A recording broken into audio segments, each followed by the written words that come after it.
எல்லாருமே எக்ஸாம் எழுதியிருப்பீங்கன்னு நினைக்கிறேன். நிறைய பேர் என்ன சொல்கிறாங்க அப்படின்னா, ஈஸி, நிறைய பேர் கஷ்டம் அப்படின்னு சொல்கிறாங்க. ஓகேங்களா?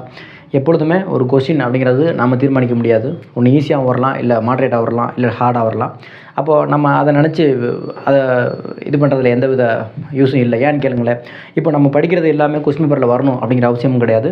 நம்ம படிக்காத எல்லாமே கொஷினில் இருக்கணும் அப்படிங்கிற அவசியமும் கிடையாது. ஓகேங்களா? அதனால் நாம் தயார் பண்ணது என்றைக்குமே வேஸ்ட்டாக போகிறதில்ல. நம்ம சரியாகவே தயார் பண்ணியிருக்கிறோம், நல்லாவே படிச்சிருக்கிறோம், நல்லாவே நம்ம என்ன பண்ணியிருக்கோம்னா இம்ப்ரூவ் பண்ணியிருக்கோம். நமக்கு எல்லாமே சக்ஸஸ் தான், நம்ம எல்லாமே கரெக்டாக பண்ணியிருக்கிறோம். ஒன்றே ஒன்று நம்ம என்னென்னா எக்ஸாமில் அதை அப்பியர் பண்ணல அப்படிங்கிறதுனால நம்ம ஒன்றும் படித்தது குறைஞ்சி போயிட போகிறதில்ல, நம்ம படித்தது வேஸ்ட்டாக போகிறதில்ல. அதனால் நீங்கள் என்ன பண்ணிக்க வேண்டியதில்லை அப்படின்னா, கொஸ்டின் பேப்பர் ஈஸியாக, டஃப்பாக, மாட்ரேட்டாக அப்படிங்கிறத உட்காந்து டிஸ்கஸ் பண்ணாமல் நெக்ஸ்ட் எக்ஸாமில் நீங்கள் கான்சன்ட்ரேஷன் பண்ணுங்கள். நீங்கள் கண்டிப்பாக நல்லா எழுதியிருந்தீங்க அப்படின்னா உங்களுக்கு நல்ல மார்க் கண்டிப்பாக சேரும்.